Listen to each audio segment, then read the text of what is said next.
Hello, everybody. Welcome to the Broken Sword. Hello, guys. How's it going? Oh, okay. All right. You first. How's everybody doing today? There's been a load of comments in the chat before we've even got here, so hopefully you guys are keen to do some discussing today. Yeah, it's nice to see the community active without us here. Yes. As always, I mean, I can see that our internet's dropping out already. Good start. Fantastic start. Let us know if there's any audio or visual issues. Do we look like potatoes? Because that tends to happen. I get the feeling we will. Yeah. Matt, how's it going? Nice to see you here. Obviously, I'm not too worried if we look like potatoes, but if we sound awful, let us know, because that's the important bit. Yeah. I mean, I can try the other one. Can hear and see you great, says Aiden. Okay. Hi, Aiden. Thanks for tuning in. Good morning, guys, or afternoon. Thank you, Anthony. Nice to see you. Jay Ramier. Hi, guys. Nice work. Thank you so much. Thanks for tuning in. Potatoes. Okay, so we look okay? We're getting a warning saying our internet sucks, so... Hopefully yeah. it's just big stupid. Hopefully.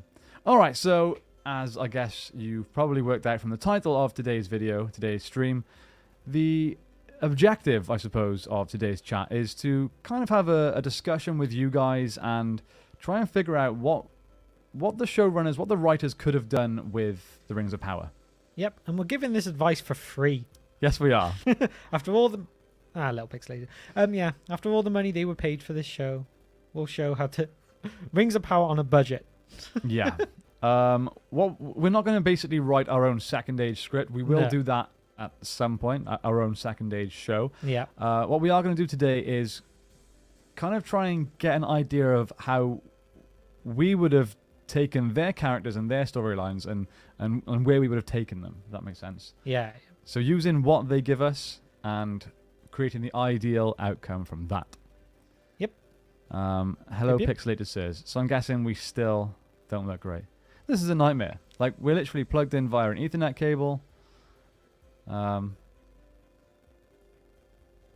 Yeah, write your own script. I'm sure it would have sucked. Thanks, Robe Carts. Yeah. Good one. Yeah, we're literally plugged in via an Ethernet cable. We're not even using Wi-Fi. It's just nothing we can do. Okay, so with today's stream, we are going to take your chats and your discussion into account, and we're going to try and do this together as a discussion, I guess. So, Yes. where's the best place to start? Oh, Should we start with Galadriel?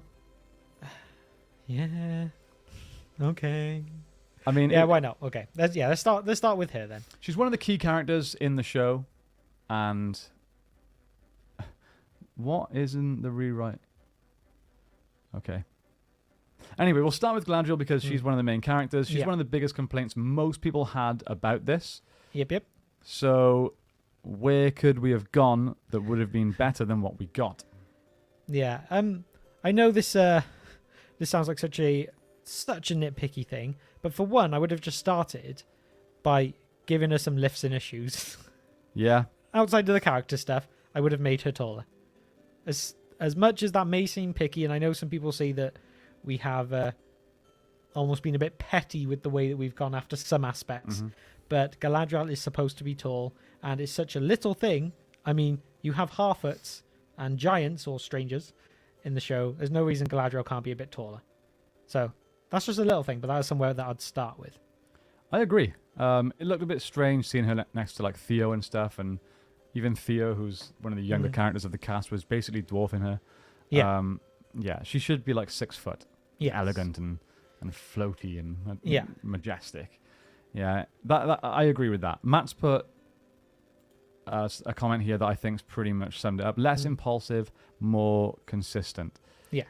Yeah, her character and her persona as a whole was very odd. It was like almost like that of a stroppy teenager. If she didn't get her way, she was having a strop and just resulting to violence. Yeah, it's one of those, like, she was acting as though she had been pushed and pushed and pushed and pushed so far from moment one. Yeah. There wasn't any build up to it. It was just 0 to 100 too quickly. So we would definitely want to pull her back a bit and have her a bit more, I guess. Conservative. Like, Yeah. Yeah. Yeah, not so quickly to just jump down the throat and threaten murder on everyone. Yeah. Now, obviously, I'll get to that super chat in a second. But obviously, her story begins with. We'll gloss over the hunt for Sauron bit. That was kind of just a reason to show us that she's a badass in this version.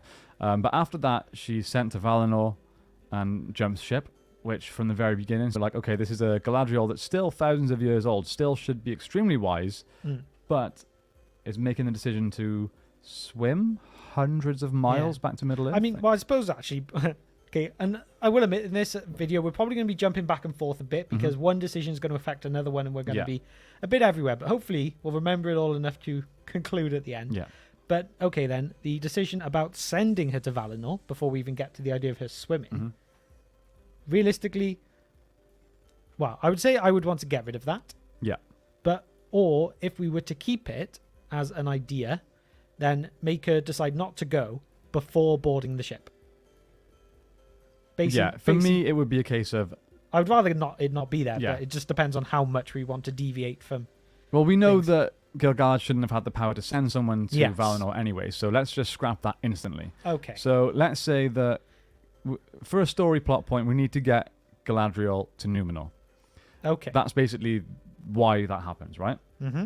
So, I mean, I kind of get the swimming thing for a way to introduce her to Halbrand, but again, there's other ways of doing it rather than making her make a decision that's not very wise, jumping into the water. Yeah. Anyway, there's a super chat, so we'll come back to that this. before we forget. Thank you very much, Ben. Celebrimbor, not Galadriel, should have been the main character. It's Rings of Power. He made the rings. It only makes sense. I agree, and well, I agree to a point. I don't think Galadriel should have been the main character.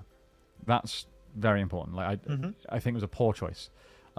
Making Celebrimbor the main character, I'm not so sure on. No. However, it depends on the type of Celebrimbor they're going for. The one that we got in this show isn't the way I envisioned Celebrimbor to be. I don't think it's the way anyone envisioned it. No. I mean, if you played the Shadow of games, they portrayed Celebrimbor to be an absolute badass warrior. Yeah. He could have made a pretty cool main character. And his motivations were different, like almost being annoyed that Sauron deceived him and wanting to make a new ring. Like, that sort of thing was cool. Obviously, we couldn't go down that route, but that version of Celebrimbor would have made more sense than the one we got. I mean, personally, if it... Okay, and I guess this is a discussion we need to kind of go with before we go too far, is, again, I agree that Galadriel should not be the main character, but I actually believe that no elf should be a main character. I think the elves as a race are too good. They're too all-powerful. They're too much better than everyone else to be that interesting as a protagonist. Yeah. They don't... The kind of, like, characteristics they're trying to give Galadriel are just not elven. Yeah. Which they do exist in men. So I feel like you almost have to have more... You could potentially get away with a dwarf, but obviously not really for this story. But I feel like a man is a better main character to follow because then you see it more from the man's point of view of, like, you meet these majestic beings who've lived for longer than you can even imagine. And just to clarify, when James says man, we don't mean gender. We mean in terms of Middle Earth. Human. Yeah. I think it's... there's two versions of man, right? There's, like... One's Germanic and one's... It's a language thing. But man, in this sense, for Tolkien, means humans. Yes, it's always like the race of men. Yep. Does not mean that there's only men in that race. It just means the ones who die, basically. But yeah, that's kind of my thoughts. Is I feel like a human is the better way to go as a protagonist to... Because it's also the way of making a character. Like, the main thing with a protagonist is you want to be able to understand where they're coming from, understand their journey, and understand the reasons they make their decisions. We, as humans, cannot really fully understand an elf in the way they would think, to the point that we fully understand the way that a person like Galadriel may act. Like, she can say the lines of, like the one she says to Halbrand, isn't it? About, I know more people who... No. It would take longer than your lifetime to list the amount of people that I've lost or something like that. Yes, and it's that kind of idea that we... Like, hearing that from an outside character, I think makes more sense than our protagonist, because that is a statement that's hard to comprehend as a person does die ourselves. So, yeah. I mean, I'm not 100% sure on who exactly I would pick as the main human. you kind of think it's got to be along the lines of like an Isildur or Elendil Well, because of the storyline. Elementals put here. Yeah. So do you guys think Isildur or maybe Nori would have been a better fit for the main character? I don't think Nori. No, I we'll, don't. we'll get to the Harfoot storyline at some point today, but they slow the story down so much. Yeah, Though I think if this was Tolkien's story, Nori probably would have been the main character. yeah, it's the unsuspecting hero that Tolkien liked, and yeah, I kind of understand why Nori might be a possibility, but I also wouldn't have Harfoots play much of any part of the story myself. So, I get it from a yeah. storytelling point of view. As an audience, we're supposed to be seeing this magical grand world for the first time, and it's also the same for like hobbits or Harfoots or whatever. Mm. The magical side of the world is also new and exciting to them, so seeing the story through their eyes kind of makes sense, but again, not what I would have gone for. I think it would have been better to go for a human, a man or a woman, but human, Mm-hmm. and see, like you said, getting to see the craziness of immortal life. Yeah. You know, because we can relate to them. Mm. We are also humans, so it's the most relatable character. We're not hobbits. Well, some of us are. You know, we're not immortal magical beings, so it's hard to relate to Galadriel, for example. This is maybe a silly argument because it's fantasy. Yeah. And fantasy protagonists normally are characters that you can't directly relate to, but But they always seem a bit more. The protagonists in most fantasy always seem a bit more human of the race they are a member of than their race. It's almost like they're the outcast of their race because they're more human than the elf or the dwarf or the orc, whatever. That's kind of what makes them so relatable to us as the person reading or watching it. Yeah. There's a few more comments saying that Celebrimbor should be a protagonist. He could be. Not the one we got, though. No. I would definitely thinking about it now on the spot, I would definitely probably actually go with Isildur as the main character then. Because when you think of the way the character, the whole show develops and everything, is he has to deal with the loss of so many people around him and the decisions and stuff. I feel like he would have the most interesting journey for us to go on with. Yeah. Like someone like Elendil would be nice, but also he's almost the kingly king. Like he's already there. Yeah. I mean, obviously you can bring him back as a character, make that happen within the show, but yeah, I feel like you've got the most scope for a journey with Isildur. Yeah, true. I agree. Another super chat from Ben. Thank you so much. I agree that a main character, Celebrimbor, would not have been as written in Rings of Power. No offense to Charles Edwards, but I would have cast a young actor. Yeah, Charles Edwards was a great actor. I liked his version of Celebrimbor, but to me it wasn't Celebrimbor, if that makes sense. That was Almost dropped everything. Where was I going with that? Yeah, I don't really get casting older actors in general for elves because they are immortal. So, agreed, basically, is what I'm saying. This has been a very long-winded way of saying that Galadriel wouldn't have been our main character. Yeah, pretty much. We had one more super chat before we carry on with our thoughts. Victor, thank you so much. Will they swap Glorfindel for Celeborn and have him return from Valinor to explain his absence? I don't think so. I think Celeborn will just have been off doing his own thing. And I don't think necessarily anything that's happened so far has to have affected him. I think maybe he's been captured or something. Maybe, yeah, potentially. Maybe he's... yeah. I don't know. It's I think we will see Glorfindel. I'd be very surprised if they leave him out. I'm not sure how the rights work with him as a character, but I don't know. just nobody has ever allowed the rights to him. Yeah. Ever. I'd like to see him. I don't think he'll replace... I don't think it'll be like a switch out, though. If there was a Glorfindel, though, who would you cast? Oh, boy. That's such a hard question. I don't know. Suggestions in the chat for casting of Glorfindel, guys. Okay. Let's move on. Okay, then. So, we're not sending Galadriel to Valinor. We need to get her to Numenor. Yes. I think she should just straight up say, stick to her guns. You know, she's ancient, she's wise. When Gil-galad says, the war is over, which I hate his blindness in this moment anyway. But that's another story.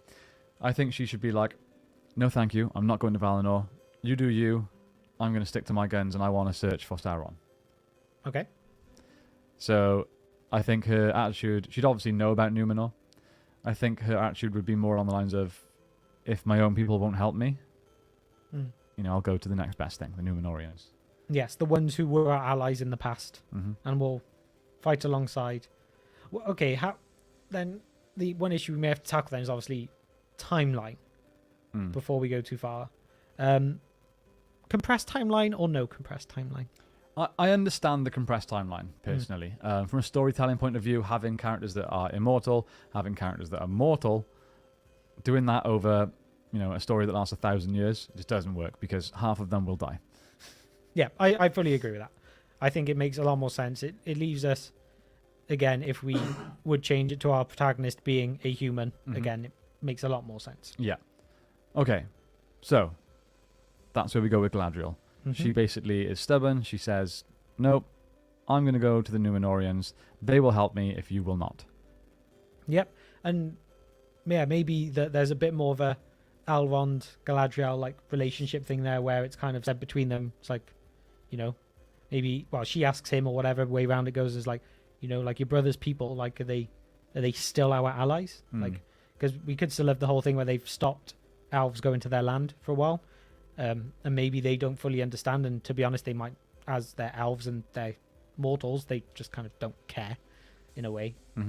So maybe that can be explored a bit more, because it was kind of brushed over so quickly over Rings of Power. Is the fact they were like, oh no, Alpha's been here for ages, and the elves don't know why. Like, there's no memory of a reason why it's happened, and it's just kind of like, okay, no, but she's there, it's fine. Like, we don't like her. We don't know why we don't like her. Yeah. She's an elf, but it was just all very brushed over, that there was dislike there, but not really built up. Maybe we do that a bit more. The whole Elrond Elros thing was kind of brushed over in general as well. Like, the fact that Galadriel spent so long in Numenor, you'd think the fact that her best friend's brother was the first king of that kingdom would be more of a thing. Yeah, she almost like needed a moment where she saw a thing of Alvos and had that taken aback moment of, Elrond? Oh no, it's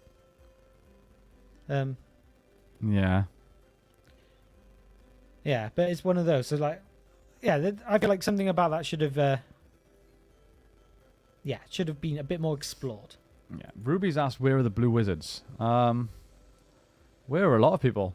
I mean, technically the stranger could still be a blue wizard, but I'm pretty sure the actor even confirmed he was Gandalf, so oh boy. Okay, we got another super chat from Ben. What a legend. If the show writers weren't so utterly mediocre, a compressed timeline would be fine. Yes. Yeah. Spot on. Yeah, I mean, before the show came out, that was one of the things that when there were bits coming out that people were a bit like iffy on, that is one of the things we've always said is probably a good decision for the show. It doesn't need to be the case of everything happens within a year, but at least within maybe 30 to 50 years of the entire show could still make sense. Yeah, there's compressed timeline and then there's super compressed timeline. For example, how long did Sauron really spend with the elves before he convinced them to make rings? In this, it was what, a day? Yeah. But it's also that like corny bit of, there's the line in the episode where there's like, I think Elrond and Celebrimbor are talking, if I remember right, and they're like, oh, work like this would take 300 years of like effort to get to, and like now we've got this, we can do it that fast. Just going like, because actually it did take 300 years before they made them, but actually we're going to do it quicker. It's like, don't give us the nod that you know it was 300 years and then make it seem like it's within an afternoon. It's almost insulting. Yeah. Shout out to Mike for the super thank you sticker or chat, wherever that is. Oa8X, thank you so much. I disagree. Focus on the immortal characters. Long live dwarves with humans. Just support in, say, 2 seasons. There is no need for time compression. So you think don't have any mortal characters, or just have them drop out?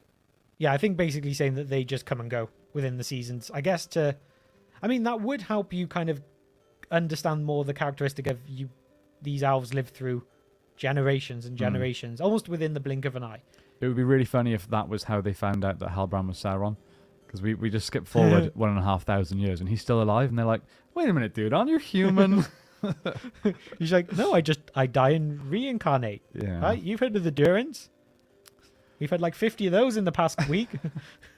Yeah. So, moving on from Galadriel then. So we've started her story. Yes. She's gone to Numenor on her own accord, essentially. Yes. All right, should we talk about the Harfoots? Why not? We're going to have to at some point, right? Yes. So we have the Harfoots and the Stranger.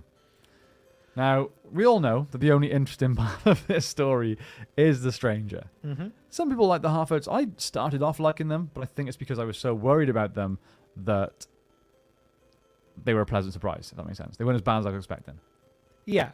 I mean, yeah, I'm very much on the less hateful side towards them, Mm-hmm. but I feel more dislike towards the storyline at the end with the reveal that he is basically Gandalf that's with them. And I think that is part of the problem, is they're not important really for what we ended up getting. You didn't need the Harfoots there for Gandalf to reveal he was Gandalf. Because he was being hunted, and the Harfoots don't really stop anything or do anything. Yeah. It would happen regardless of their existence. I mean, we said we were going to take your guys' comments into consideration of our discussion, so here we go. Do we really need the Harfoots? No Harfoots, no Harfoots, no Harfoots. Harfoots completely undermine Tolkien's point of them being unlikely heroes in the Third Age. Mm. So it sounds from what I'm gathering that you guys didn't want Harfoots in the story at all. I would personally agree.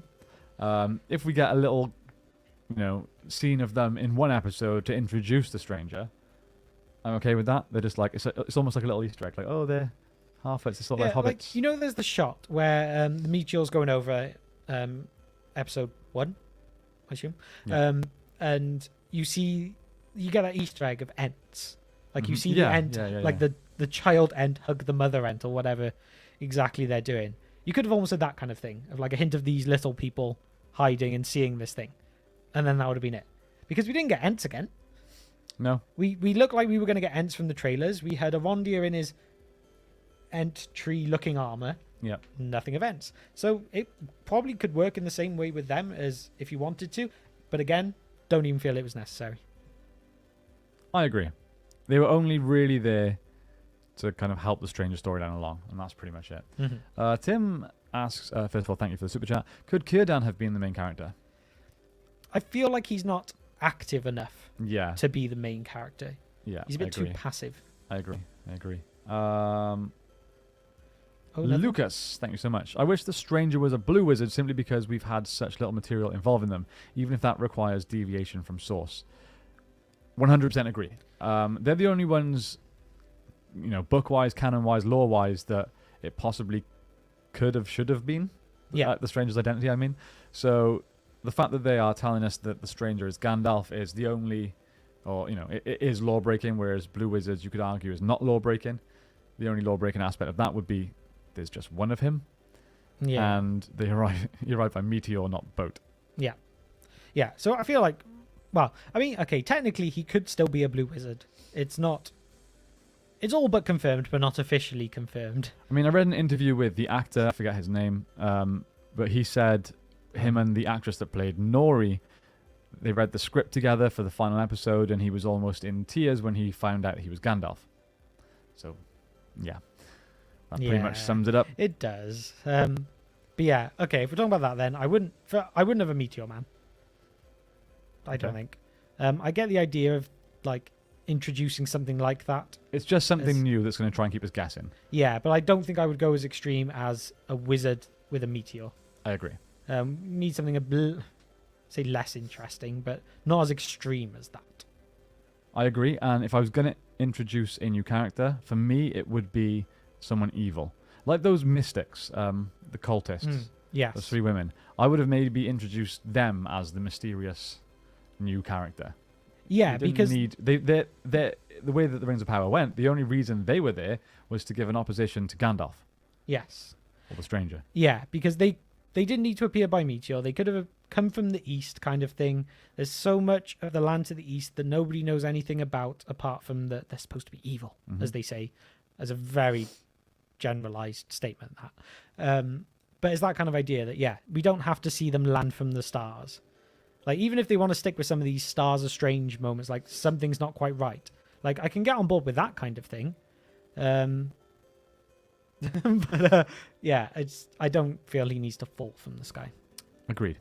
Super chat from Ben. Agreed with OWA8X RE focus on Immortals, which is why I'm sticking with Celebrimbor as main character. Sorry, guys. No need to be sorry. Everyone has their opinion. Celebrimbor could have worked, just not the one we got. Okay, then, actually, then, before we carry on, then, comments now say we either want an elf, a man, or I guess even a dwarf, but basically comment... Or a hobbit. Or a hobbit. Comment which race you think the main character should come from. And we will carry on with your guide at this point. So if you say an elf, we will carry on with an elf. Although this is when it would be a good idea to do a poll. Yeah, it would be. But we can't do it from this software, unfortunately. Come on, guys. Follow your nose. Yeah. Gandalf. The Meteor Man should have been Glorfindel. Again, should have arrived by boat. Yeah. So it's... The whole Meteor thing, I feel, was just to... It was a trailer thing for me. It was just to stop us from being able to guess. Yeah. I think it was the thing to make us talk from the trailers most. If you know what I mean. Like, yeah. Yeah. Fuarian says, why would the Valar send an Astari down via a meteor? Anyways, what's the point? It visually looks cool to the audience. I can't think of another reason why. Yeah, having a meteor land, crash, fire, explosion kind of thing is a lot more interesting than a boat sailing up and someone stepping off. Agreed. But think about it logically. Like, the Astari arrive to kind of pretty much secretly oppose Sauron. They have like a secret mission. Yeah. Basically. So it's not very stealthy, is it? No, but yeah, it's not as clear as everyone in the land saw you arrive kind of thing. Lucas says, thanks guys, I've liked the show a lot and disagree with some of your opinions on it, but I feel like watching your videos each week is like talking with my buddies over a beer. Thanks, Lucas. Yeah, that's kind of why we do these, because, I mean, we spend all day in a dark office editing videos, so having the opportunity to speak to other people other than just each other about Tolkien's work is really fun, and yeah, it does just feel like chatting with some mates, which is why we do it. Yeah. I'm really glad you like the show. Yeah. I genuinely am. And as videos like this is by no means a video of us telling you the correct way that the show would have been amazing. No, it's just how we would have gone. Yeah, it's our opinions on the things that we may have changed to maybe make it a better TV show overall. So yeah, it's by no means saying that we are right and everyone else is wrong. It's why also we are taking your opinions on it as well. Yes. Daniel says, was it confirmed the Mystics were a new race? Nothing was confirmed about them, to be honest. I've seen a lot of people calling them the Nazgals, because that moment where you kind of see them as wraith as wraith type beings, like it didn't really make a lot of sense. The one had a crown, which was very confusing. So no, nothing was really confirmed. It was like the prototype Nazgul. It was weird. I didn't like it at all. Here we have the comments. Okay. I see an Ent. Elf, man, whale. Ent, elf, man, human. Elf. Okay. Valar. Oh. Yes, can we have Tolkas as our main character, please? Elf, whale, Ent, man or elf? Elf. Oh no, this is quite split. Elf? I think it's elf. Oh. Super chats. Mike, thanks so much. Glorfindel standalone series. Yes, I could take that. I'd like to see him fall initially. I'd like to see him in Valinor. I'd like to see him get sent back with powers almost as great as that of a Maya. That would be so cool. It would. Another super chat here. Season 1 to 2 elf, Season 3-4 human, Season 5 combination. That could be an interesting way to go about it. Like, obviously, your character from Season 1 and 2 would have to feature in 3 and 4, I'm guessing, but maybe more as a background character, and the focus kind of shifts. Could be interesting. And then it all kind of comes together in Season 5. Do you know what? I actually like that, because that's a really good way of showing The Last Alliance. We could essentially use Season 1 and 2 to show Gil-galad and Elrond and their perspective on the rise of Sauron. Seasons 3 and 4 show the rise of Sauron from Numenor's perspective, and Elendil, Isildur, and Anarion. And then Season 5, they come together for The Last Alliance. I think I can get on board with that. That's the best suggestion we've had so far. I like that. Good job. Oh, we're 8X. Okay then. So we would need an elf for the first 2 seasons. I think we can still agree that Isildur's most likely the main character for seasons 3 and 4 in this case. Super chat from Ben. False modesty, be ruthless. I forgot what that's about now. Is that where us saying that our opinions aren't correct? No, or is it us saying that we're glad that guy liked the show? Or I can't remember. But thanks. I think. I mean, we've been pretty ruthless. Oh, there's another super chat. Tom, thank you so much. Anatar should have been included as a background character. Well, he was, just not as Anatar No. and not in the form of an elf. That's pretty much And it. not a background character. He was a main character. Yeah, Yeah. but he was included. Yeah. Okay, so we need to know. Who's our main character then? Who should we focus? I kind of want to say Elrond. Yeah, I would go Elrond. He's not like the boss, so you've still got him, I guess, serving Gil-galad, Yeah. trying to please. But he's also a well-respected character, well-respected Mm. in-world person. Yeah. But isn't kind of at his prime or his peak, so you've still Yeah. got a nice arc to develop him. And I think that him being half elven is almost that. Yeah. I guess a bit of a cheat in the way that we picked this, is that he has that aspect of both sides. He obviously has his twin brother Elros, who he had a relationship with. Maybe we can get flashbacks of their relationship. So if Yeah. we start the story later on, when Elros is already dead, or maybe even towards the end of his life, so we see him going through. I'm not sure that would work. Wouldn't? Oh no, wait, no, because we could do time jumps if we just focus on him more. But seeing him deal with his twin brother's death as a Yeah. mortal Yeah, would be a very interesting part of the story, I think. I 100% agree. We could even have flashbacks to Erendil. Ooh. I'm not sure they have the rights for that, but yeah, I think... in our thing, are we just having the rights, actually? I didn't, yeah, even- okay, we didn't think we- about we- the rights. We've got the rights in this version. We asked nicely, it's fine. So our main character is now Elrond. There's some flashbacks to how... Actually, no, we can't have the rights, because otherwise it's just... We could have do so much they couldn't. Okay, in all right, theory. all right, all right. We'll have to be fair. Okay. So Elrond's our protagonist. He has to... I guess it does make sense, because we've literally got straight away so many things we can do with the character. He's immortal, but Yep. has already dealt with loss because his brother chose mortality. Yep. He's friends with dwarves, at least in this. Yep.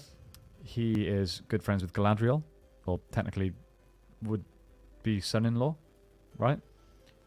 Yep, it's earlier in the second. I mean, we would probably, in our terms of the story, we would probably see the Elrond meeting Celebrian Yeah. storyline. Yeah. Which does give that, like, in most TV shows, you need that love story somewhere in there. Yeah. And I think it'd be a good way to do it. I'd like to point out that my Elrond would also have long hair. Oh yeah, okay, yeah. Say that with all of them would have long hair. It doesn't really matter, but it's like I said this before. I wouldn't let an aesthetic choice like that ruin how I feel about the quality of the show. However, it's such a strange decision to make that I would just give them long hair. Why wouldn't you? Yeah, there was no. There's going to be backlash, so just don't. Yeah, there was Yeah. no good reason for short hair. I agree.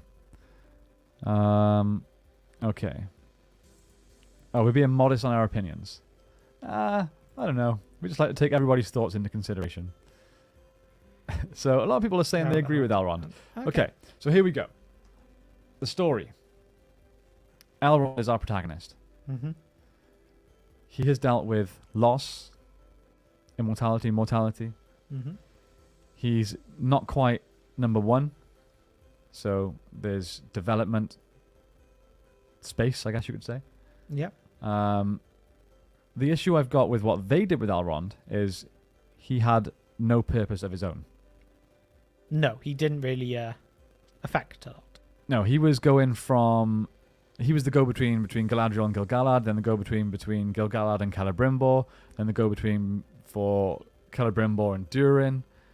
He just didn't really have his own purpose. Yeah, his purpose was just to serve. Yeah. And nothing more. Like. Yeah, so I'd like to give him his own story. What would his purpose be in our story? Any suggestions? Oh, while we're thinking, we've got a super chat from Corey. Yeah. What? Faustian? Faustian bargain temptation is the point. I don't know what that means. Difference between how elves resist, the dwarves' stubbornness resisting in their way, and men falling to the lure of power is the story of the rings, the core. Okay. Yeah. I see what you're saying for sure. That is the idea behind the rings of power. Men are easily corrupted. Okay, it's a big change. I don't even know if we'd call it the rings of power. True. Which I know is like, okay, we're really going off to the side here. But I feel like calling it the Rings of Power does create that exact problem Yeah. of we need to explore stuff outside of the rings Hmm. to get a really you just want the second age kind Yeah. of idea. Like Mhm. that's the idea here. Yeah. Or Lord of the Rings 2, The Rise of Sauron, The Return of Sauron. The Origins. The prequel. Yeah. No, but you know what I mean? Like I feel like almost the show name would need to change as well. Yeah. I get what you're saying. What do you guys think? Do you think it makes more sense to have a different show name than the Rings of Power so you can explore more things outside the rings without feeling like you have to rush to that point? My issue is it's not just calling it that. The issue with calling it Rings of Power, and there were so many comments in our live streams and on our videos, people saying the show's called Rings of Power, and we only got to see Rings of Power in the last 5 minutes of the show. Like, Yeah. it seems so pointless. Why call it Rings of Power? I kind of understand, but also don't get that complaint, because it's the first season of a 5-season show. Mm-hmm. All Yep. 5 seasons are called the Rings of Power, not just season 1. So Yep. if we saw them being made, over 8 episodes, and then they're kind of just done, what do we do for the rest of the show? Just see the corruption, I guess. But I don't know. Yeah, no, I know what you mean. We've had another super chat. Let me get to that before we continue. Mike, thank you so much. What I'd really love to see is a series about the forging of the Silmarils and the Oath of Fëanor, with Fëanor as main protagonist who turns dark. I mean, that would be awesome, and sadly the rights Yeah, are... that's pure Silmarillion rights. Yeah. Yeah, there are so many stories that would be And Endil wants to know why the show is so bad. I mean, our review for season 1 comes out tomorrow, so you can check that out. Okay, back to the story at hand. the Hayabusa comment. The Rings of Unlimited Power. Sorry, Yes. that tickled me, that one. Where were we? So Elrond's our main character. Yes. Okay. Oh, yeah, because that's what I was going to say before the soup chat. Is an interesting part, I think, an aspect to Elrond's story as well would be, obviously, his brother. He then has to deal with the death of his mortal brother, and the realm or kingdom that he's now set up, Numenor, over time grows to hate his people. Yes. So the kingdom that his brother set up and that he loved and they all loved him to start with, there was great friendships. Because of the way men live mortal lives, turns them against him, and he's basically having to deal with that side of the people that are basically his brother's people grow to want to turn him away. Yeah. That, It's a really interesting storyline, and that's another aspect of Elrond's character and storyline for this show that we could deal with. Yes. So straight away we've got a more interesting character, not just "you killed my brother," because that's what we're dealing with throughout this entire series. Ben, if you want a second show, then call it History of Middle-earth and make it an anthology series. Rings of Power needs tighter scripts. Yeah, I would be absolutely fine with them just doing a show called History of Middle-earth, and each season focuses on something different. I'd be fine with that. Yeah, Season 1 is about the making of the ring. Season 2 is about The Last Lion. Season 3 is about young Aragorn. Season 4 is about the hunt for Gollum. Like, they're just examples, but I'd be fine with that. Like a seasonal Black Mirror. See, I was going to say, so basically, without making it sound too bad straight away, almost Disneyfying it and having many different stories? Is that kind of where we're... I don't... just telling multiple stories doesn't make it Disney to me. Or having it... No, but it's that kind of idea, like you get all the different ones. Or would it be more like everything is made exactly the same, but different stories within it, if that makes sense? It's all the same universe, I'd say. Yeah. I don't know. It's an interesting idea. Yeah. But that's not where we're going right now. No, that's true. That is true. Okay. Let's move away from Elrond for a second then. We've established that he's our main character. More like American Horror Stories is probably... Yes, there we go. Okay, that, yeah. Okay, Elrond's our main character. Yes. Galadriel's gone to Numenor. Yes. Elrond's storyline is dealing with mortality, immortality.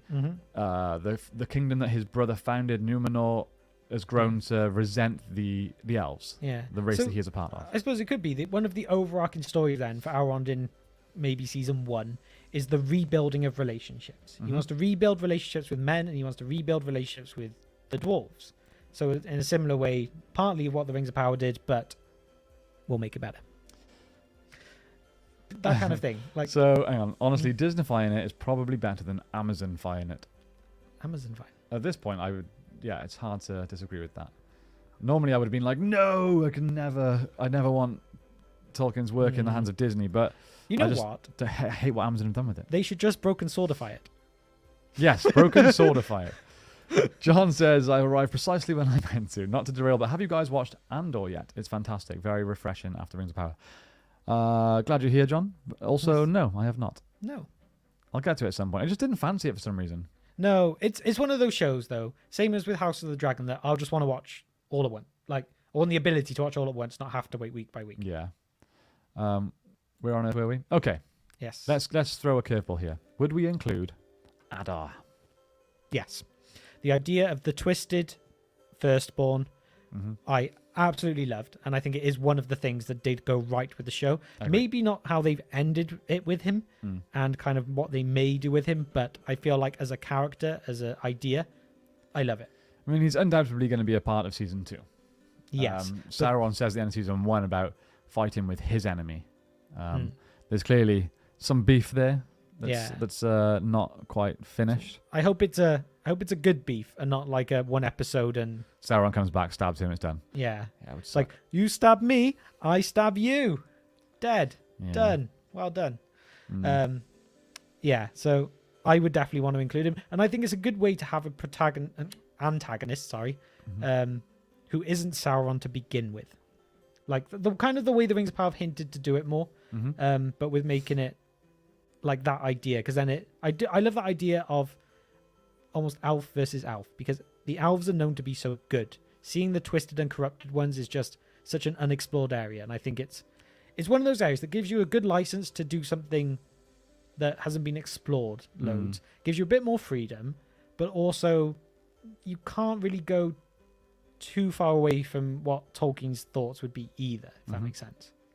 Yeah, no, I like it. And I liked not just making Sauron's opposition the elves and the men and the dwarves, but giving him a villain almost in someone that you would suspect would be on his side. I thought it was a really cool little mini twist.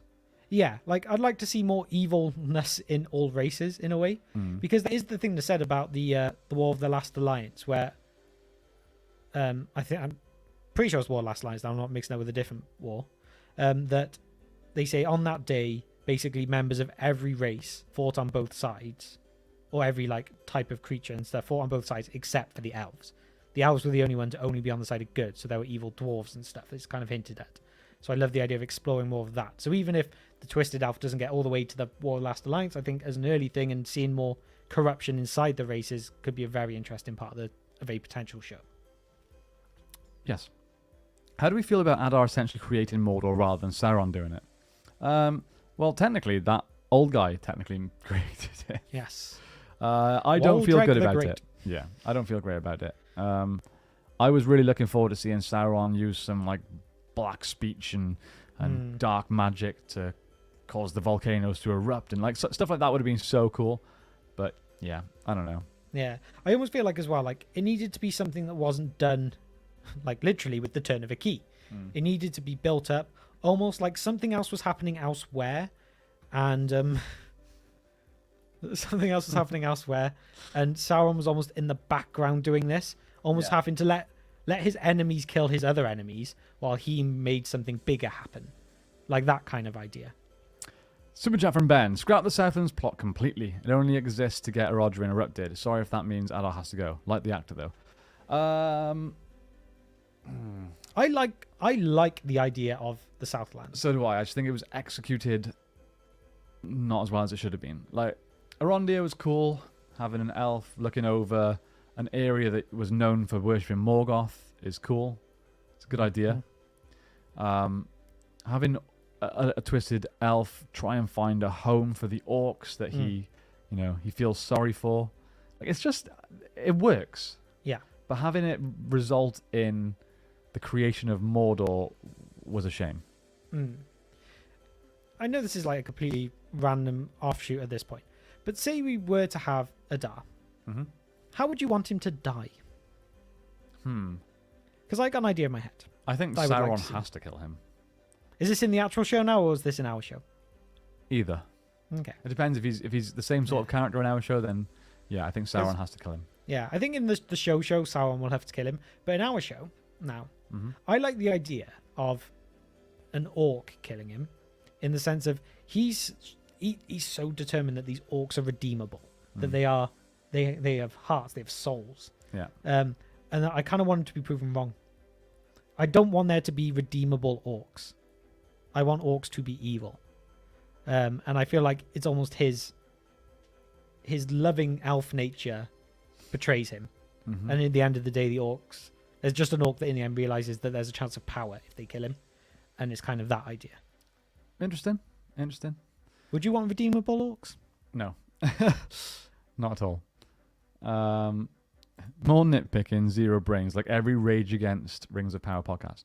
We do not do a Rage Against Rings of Power podcast. We started off very positive, just to put that out there. We're not nitpicking, we're just saying what we do and don't like. As usual, I only really like the music. As usual, you mean... What else has that been the case with? Don't tell me the movies. Okay, so we're including Adar as a similar sort of character, I guess. Yeah. Okay.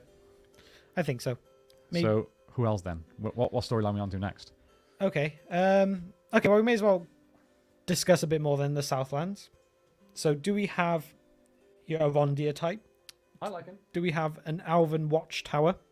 Oh, looking over the humans that once served Morgoth? I'm fine with that, as long as it's not one that falls down when it's held together by rope. You know? 'Cause that was weird. Yeah, I feel like it's a thing, I guess, in general that, like more with this show in general, is that bigger scale, more people, more things happening. Like, for example, like you do have the Southlands, and it's like, I'm going to be king of the Southlands. And it's like, well done, there's like 100 people. Yeah. You get to Numenor, and he's like, Farazon, you got doing some great speech to a courtyard of, again, like 50 people. Yeah. And you're like, there's just no scale to this. I don't feel like anything matters enough because there's not enough people involved. I agree. For the most expensive show of all time, they did a terrible job of making us see the size of things. Yeah. Like, why does the king of the Southlands matter when, like you say, it's a tiny little village of people? Yeah, like, and they talk about a few other villages came, but again, they all fit inside that watchtower. Yeah. So it can't be that many people. Like, that is a decent... When they all come together, that's like a decent town's worth, not a whole region's worth. So yeah, that's one thing that I'd probably say is like, I like the idea of the story, but I feel like it almost needs to be more. Maybe to the point that the elves can't actually keep control and keep a watch on all of them because there are so many of them actually here. Yeah. And it's more of that idea that like they're trying to keep an eye out for all these like evil bits rising within these groups of men, and they can't because there's physically too many of them. Maybe. Yeah. Oh, that's going to be Where are you looking? from the Otaku Senpai one is something we will need to address as well. Yeah. Should we go on to that now? Yeah, let's do that now. Okay. We kind of said we are going to be jumping a bit here, there, and everywhere with this. Yeah. We will potentially do a more concise, edited video. But it's kind of fun to have these decisions and talk with all of you about it. So let's move on then to is Mithril. So the question is, would you have dropped the Mithril as cure-all subplot? Yes, definitely would have dropped it. What? Really? Yeah, sorry, James. What? If you're not aware, Mithril does not come from Silmarils. What?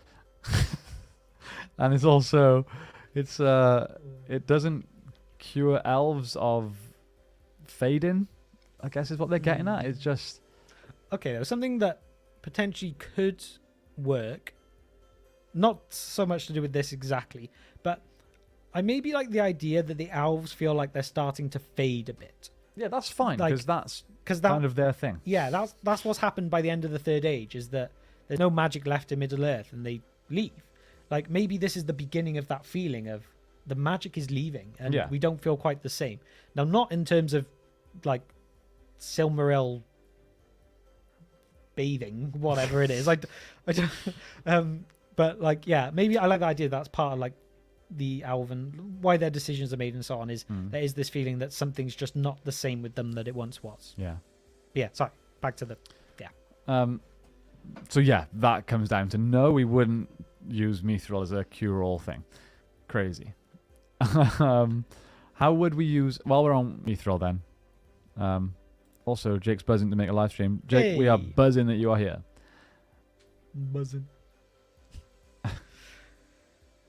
Telling me positive, but the very title itself suggests the show needs to be written differently.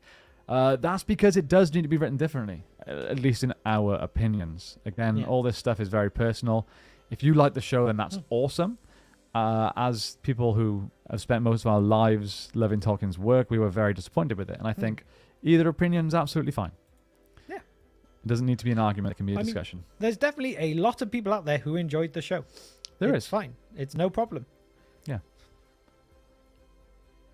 Sorry. Just trying to skim through the comments, guys, because we're behind, just to see if there's anything.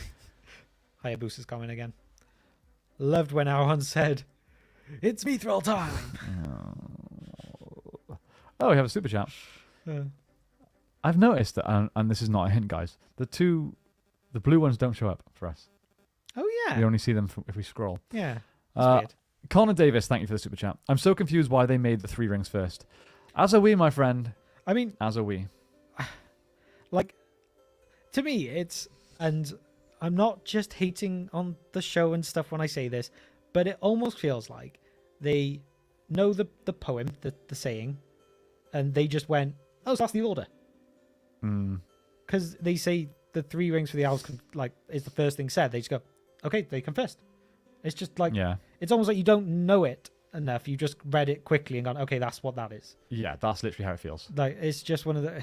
It blows my mind that, and a lot of people have touched on this before, since Christopher Tolkien died, I don't know how many people on the estate really know the lore inside and out. I know that they want to protect Tolkien's legacy and his writings, and they were allowed a seat on the table to veto any decisions that were made, but things like this, the order in which the rings were crafted, do they really know enough to go, no?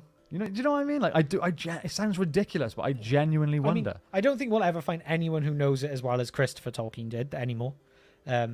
Obviously, because he would have read so much that has never even been published. So there's a level of, as with most things in history, as things go on, you lose details. But yeah, it's like it's even the little things though. Like, I'm not saying getting behind the 3 rings being made first was an impossible thing for us to get behind. It makes no sense, but maybe if they changed the story a bit more. But it's even the little things like Halbrand touching the Mithril that the rings were then made out of, when the whole idea is he never had any influence on these rings at all. He never could touch anything they were made from. He never had any idea about the creation.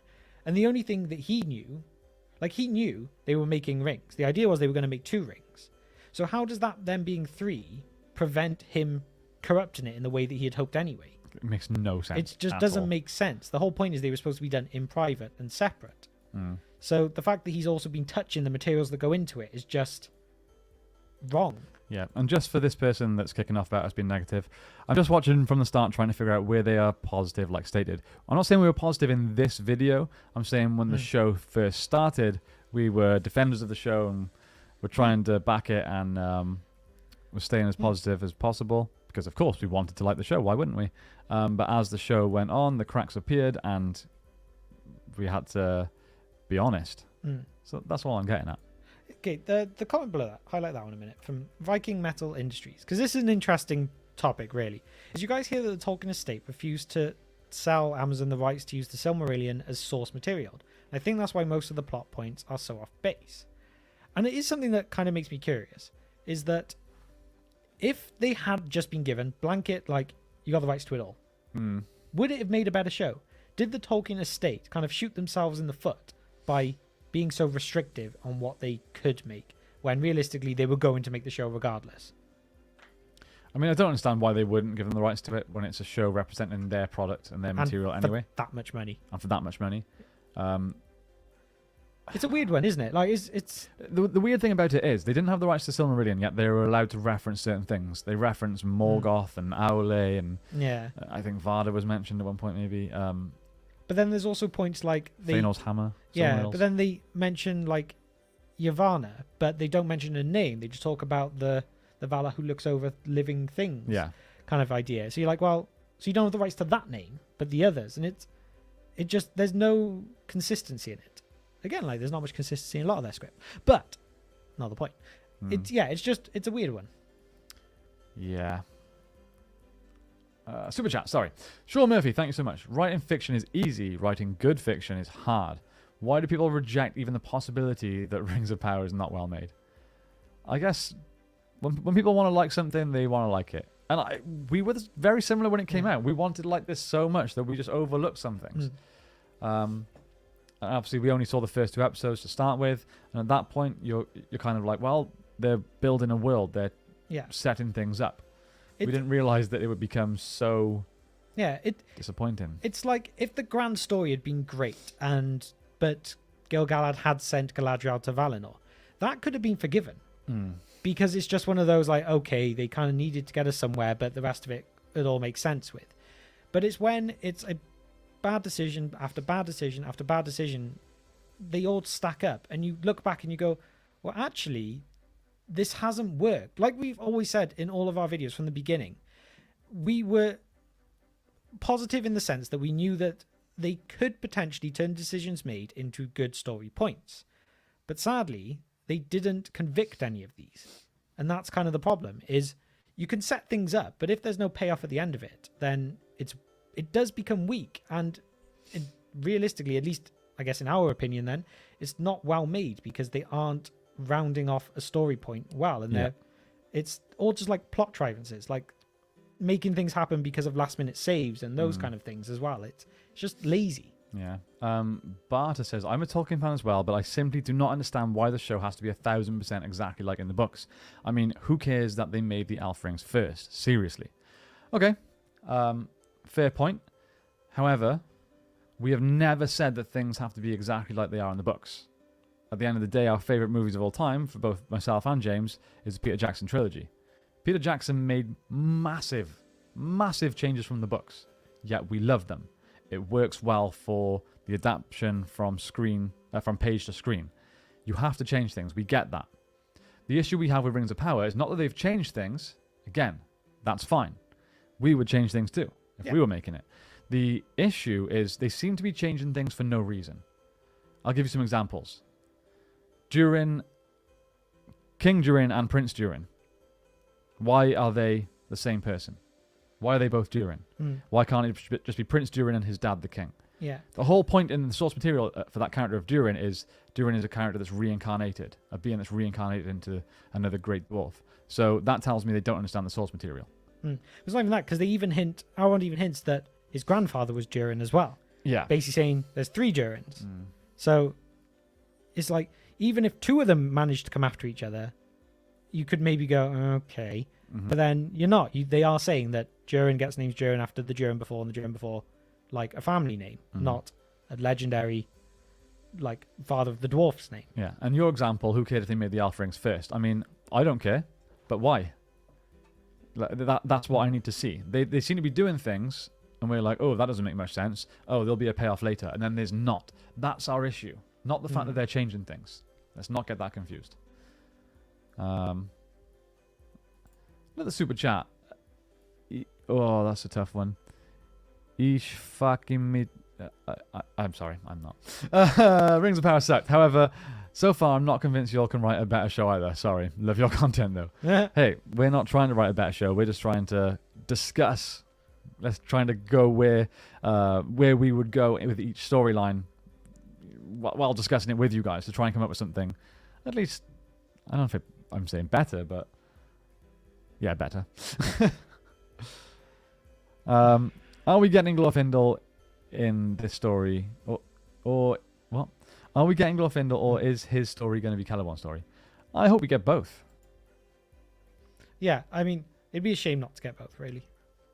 With all the characters that we spent so much time on so far in season 1, if we don't get both of those, it's just taking the mick a bit. Rings of Power is pure art.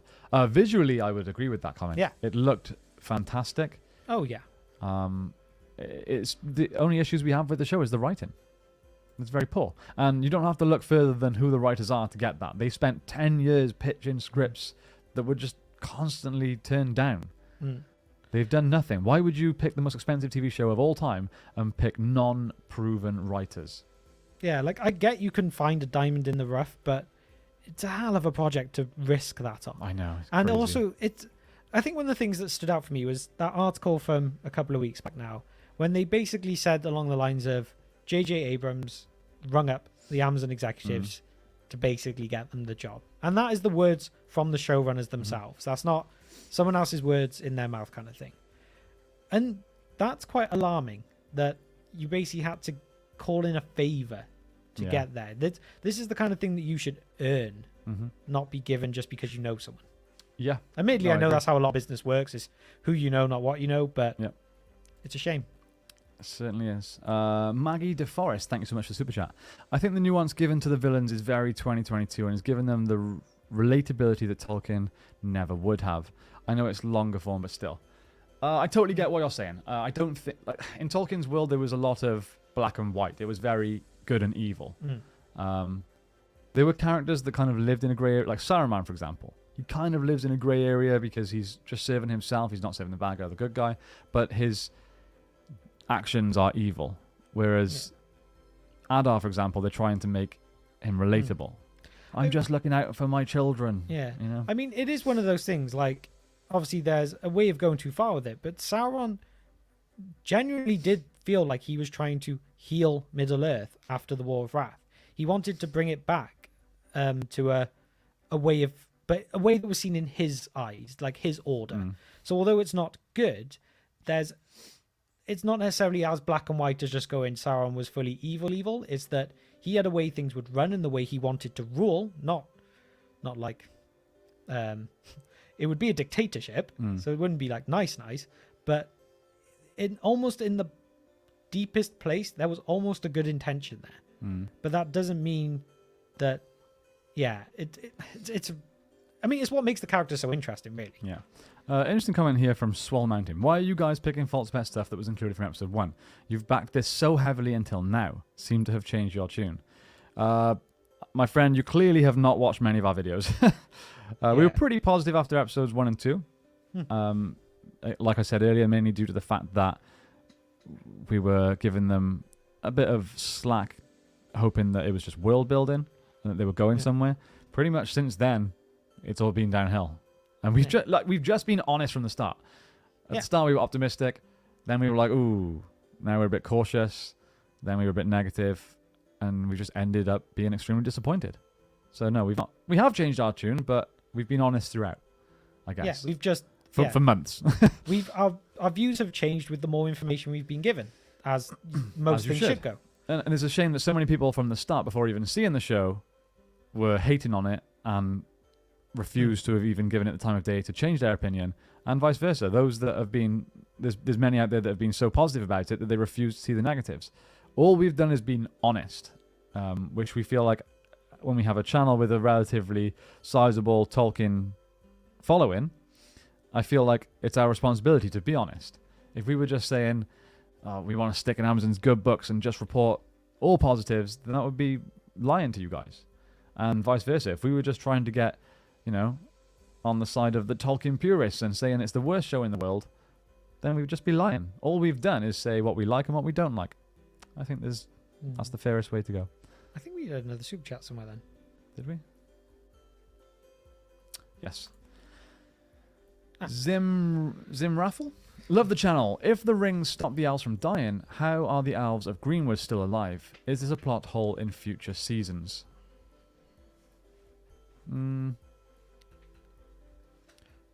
To be honest...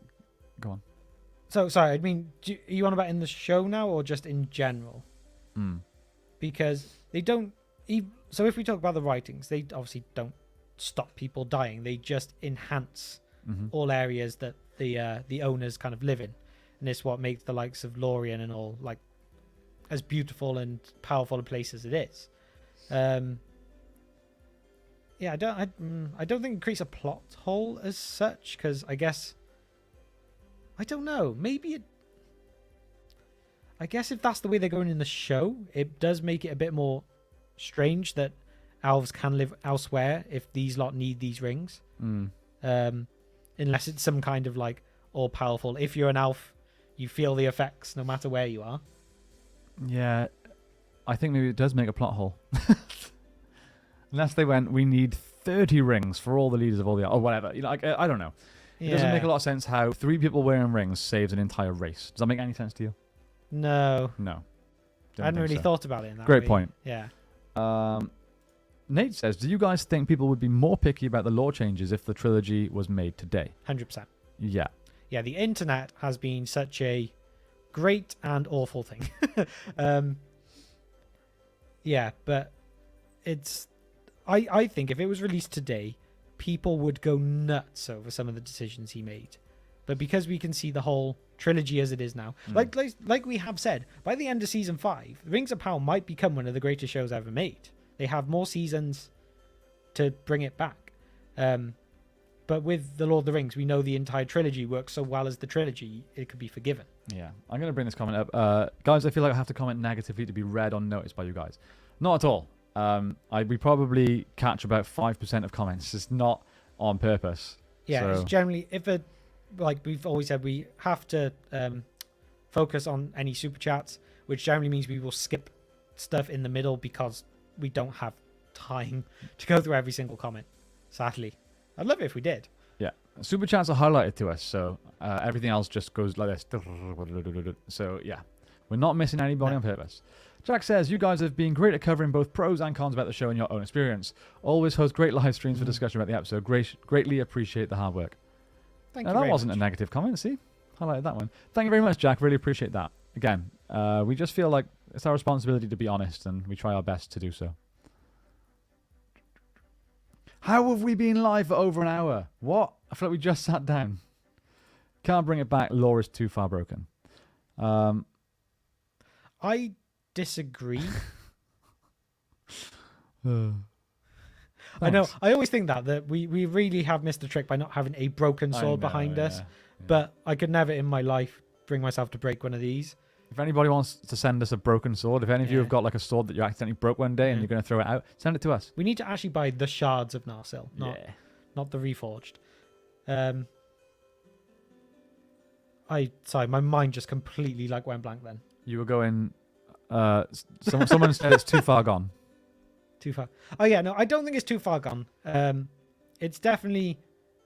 I feel like it could be one of those shows which maybe if you go back for a rewatch, you might skip a season. For example, Game of Thrones. Watch it up to like season 6. Maybe skip the last couple. I think it might be that kind of thing.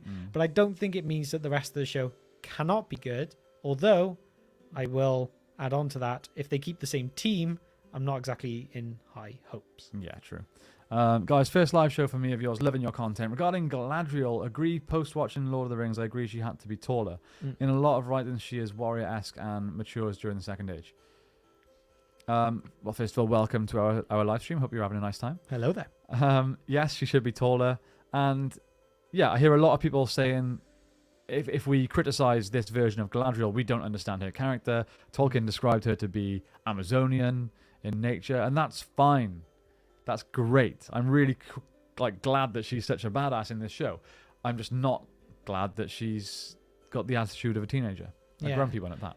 It's like the things, like for example, there's the scene on Numenor when she's showing the Numenorians how to fight. It's like, in theory, yes, Galadriel could teach the Numenorians a thing or two. But it's where the production of the show then ends up feeling maybe a bit lazy, that the choreography isn't the best, and it just comes across a bit cheesy. And then it goes against the characters completely. It makes them appear in such a negative way when that kind of thing is done poorly. But that's the kind of idea, like that. If these things are executed well, then they make perfect sense, and there's no issues with them at all. Like, the idea is there. It's just poor execution completely goes against them. Agreed. Maggie, thanks for Super Chat. The thing that kills me about Galadriel is her lack of grace, ethereal nature, self-illumination of the two trees. Where is the hair that inspired the Silmarils? The elves are not graceful. 100% agree. I feel like they've just missed something. Yeah. They're just not elves. No. It's like, I've mentioned it before, but when you look back at, say, the Hobbit movies, when the Galadriel there, like, she was very much like she was a light. She glowed. Maybe that's a little bit to the extreme, because there's when the White Council go to Dol Guldur and fight, like, it's all really dark and quite colorless, and she's just like the light in the middle. You almost need somewhere in the middle of that and normal, of that she gives off that essence, but she's not a literal light. Yeah. But I think one of the issues is Kate Blanchett and as Galadriel was almost so perfect. Yeah. The same way as like an Ian McKellen as Gandalf and stuff like that, that it's so hard to see these people recast to a point where these films are still considered so highly. They're not like forgotten gems of the past anymore. They are still considered great by pretty much every movie lover. Yeah. And I think that does kind of create an issue for it. Yeah, I agree. Maybe the shouts of Nas in the background. Yes. Love the channel. Thank you very much, Benjamin. Really appreciate it. I think there was another super chat. Yes. Yeah. Sean, thank you for the super chat. I was 28 when PJ's Lord of the Rings came out, and boards were full of furious Tolkien fans, especially R.E. Bombadil being cut. It's just the movies won us over. Yeah, fantastic point. And I'm really glad that you put this out there. There were a lot of angry people when it came to, I mean, we were quite young, but we've looked up and researched this. Yeah. There were a lot of hate. There was a lot of hate towards the movies before they came out.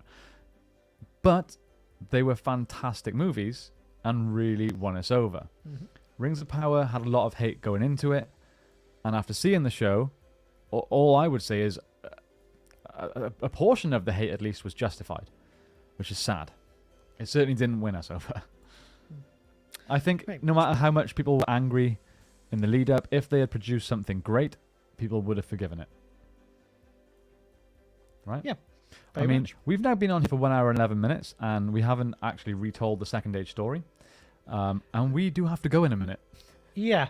We kind of said we were going to jump around, but to be honest, it's almost more fun, at least on our end, I hope it is for you, to actually have you guys involved in this. Yeah. If it's just us talking to you, we may as well just record a video separately. I think we will do that. I think we will Yes. write our own Second Age story. Yeah, like our treatment or Yeah. kind of thing. But it probably won't be live. Doing it this way is more fun. Yeah, I'm not saying we're going right now. We'll cover a couple more things, but yeah, probably we haven't got long. Maybe 1 hour 20 we'll go to. Yeah. OR8X. Although, also through all of it, Jackson and co were humble. Yes, they were just the best, right? Yeah, there was a lot of there was just a lot of love for everything. But even the things that they did out of love as well, that at the time some people didn't like when they took, and it's one of the things actually that the people have said really badly about the Rings of Power is when they've taken dialogue from somewhere and put it somewhere else. Like, for example, off the top of my head, because the video I've just done, they gave lines of Tom Bombadil to Treebeard, which you look at that now and you're like, oh, that's like a nice little nod that he said something from a character that wasn't included. But Rings of Power is getting a lot of hate for including lines that was kind of from the Lord of the Rings in this, which I almost feel is a bit unfair. Because if it's done well, okay, some people can see it as lazy, but I think it can be a nice nod to something if it's done in the correct way. Yeah. But it has kind of got to that point where so much of the show is poorly written that it feels lazy as opposed to an appreciative nod. Jay says, can you name one thing in the show that was canon? That was canon. The name. The names. Yeah. This feels really harsh, but my mind has gone blank. Yeah, genuinely. There's definitely stuff that is canon. I mean, there's all the obvious things, like obviously characters, places. In terms of like interactions and storylines, I mean, we don't have Gandalf interacting with Harfoots in the Second Age. We don't have Gandalf in the Second Age. We don't have, that we know of, Sauron going around as a being named Halbrand. The Three Rings weren't created first. Elendil didn't have a daughter. Okay.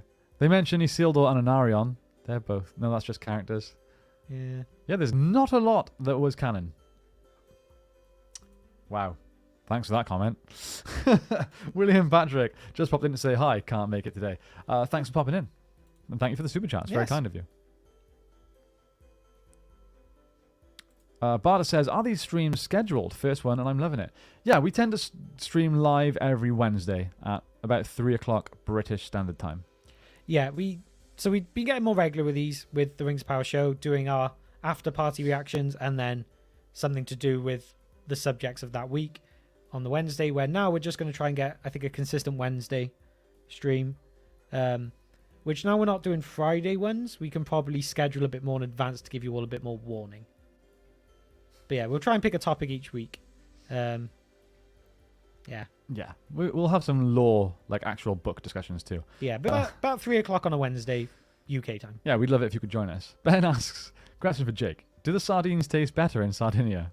Ooh, the tough questions are coming out. I like it. I don't like seafood, so don't know. But thanks for asking. What a disappointing answer. Oh, thanks. Yay! Like. We haven't really got too far into our own retelling, but one thing I'd like to address is, what would you have done, James, with Sauron? I would have just had 8 hours of this. I would have just watched him walk like that for 8 hours. Would have been beautiful. Yeah. This was the best thing that we got in the entire show. Yeah, and I think it's one thing they were smart with. The prologue part of episode 1 was, although there were still bits they changed and were a bit iffy story-wise, it was enough to suck you in for that initial period. And I think that's what helped them to start. Yeah, and I think it's why we were so positive too, because we saw this and we're like, oh, if there's more of that to come, my God. Yeah, it was almost like the idea of the first stage story was the most exciting part, and then realizing, actually, no, that's not the story we're getting. Yeah, yeah. So is the show not canon? Sorry if I'm late. The show's definitely not canon. So, the one to blow, is that sword on the far left? Wait, is that sword on the far left? Looks huge. Which left? Is it our? This one? It's got to be that one, right? Because this is Glamdring. That is Glamdring. Get it down, James. This is a beautiful sword. Look at that. Although it's a little bit broken. It actually is. Tiny bit broken. Can you hear that? But it is lovely. Yeah. Yeah, we kind of cut off like the interesting parts. Yeah, so that's Glamdring, we've got Sting here, then we've got Gandalf's staff and Anduril. This is Gimli's axe, and by here we have Strider's like ranger sword. I feel like we're due a new sword. We are due a new sword. That one there is quite cool.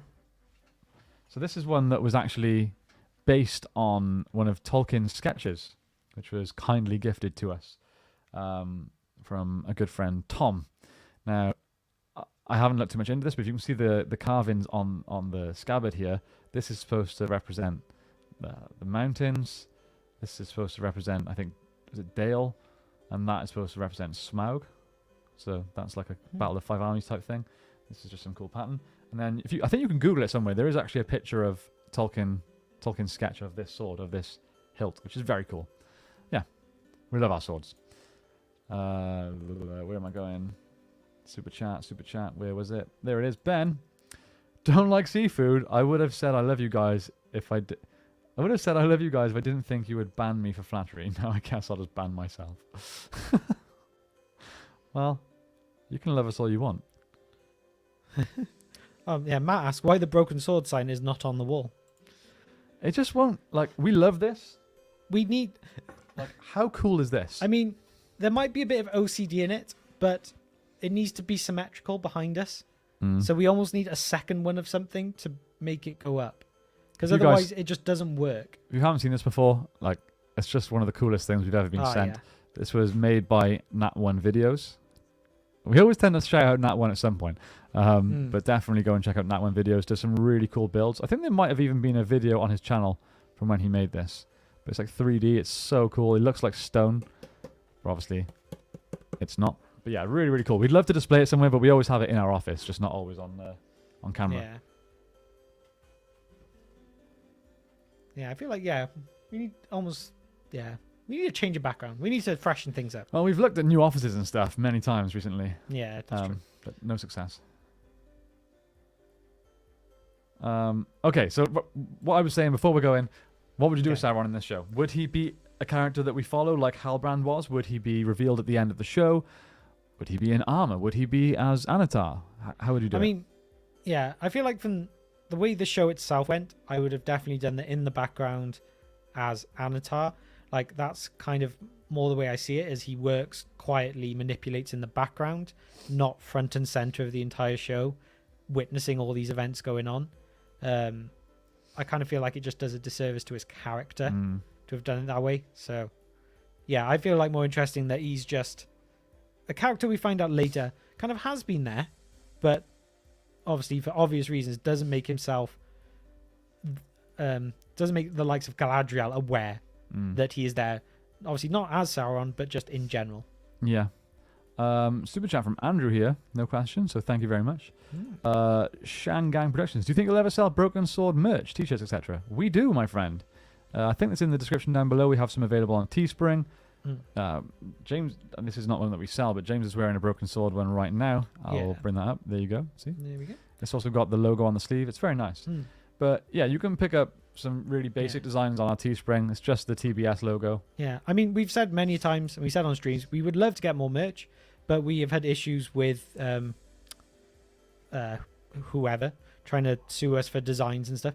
But if there are graphic designers who are out there who think they could come up with some cool original stuff that doesn't even slightly infringe on any trademarks or copyright stuff, we would love you to get in touch, because we would absolutely like kill to have some more merch. Yeah, because I miss having our merch. All right, guys, we stayed till over an hour 20. We really have to get out of there. Yeah. Again, if you're new to this channel, you're only just tuning in for a live stream, we own a gym. It's like a martial arts gym, and our office is inside it. So we're about to have some kids classes starting very soon. So Yeah. sadly, we are going to have to get out of here before then. But as always, guys, thank you so much for tuning in. We didn't cover a full story here, but we did get to chat with you guys and discuss what was right and what was wrong about what Amazon did. So I feel like it was worth it. We will, as promised, at some point try and make our own, I guess, version of a second age story. Yeah, I think like our synopsis treatment type thing of basically if we were going to the Tolkien estate and go, we want to buy the rights. This is the story we'd make, and this is season 1. That's what we're going to try and do. I'll fire up Photoshop and see if I can design something for you. Thank you. Yes. Contact at thebrokensword.co.uk. Yes. Very easy. And also, as another thing for you all, if you have made it to the end, why not, when this stream ends now, in the comment section below, leave us some ideas of topics you would like to see us cover in future live streams. Now, this doesn't at all have to be about the show. It could be anything at all to do with Tolkien and any character, any subject, anything at all. Let us know the kind of things that you'd be interested to see us discuss. With you guys, of course. Kynan says, I'm going to take a holiday to come work out at your gym. Absolutely do it. You're welcome here anytime. I mean, we teach kickboxing and Brazilian Jiu-Jitsu, so you'd have to be willing to do one of those. But yeah, Flawless Combat Club. Wait. Here you go. Right there. That's where you got to go. Google it. All right, guys. Thank you so much for tuning in. We really appreciate it. Thanks for all the comments, the super chats, the interaction. Love it all, as always. Hopefully, we'll see you next time. Oh, Chase wants to come do some rolls at our gym. Yes, come on down. Yeah, you. Yes, there we go. This is the best way. Why have we never advertised our gym on here before? Thanks, guys. Hope you all have a fantastic day, and we will see you next time on The Broken Sword. Bye, guys.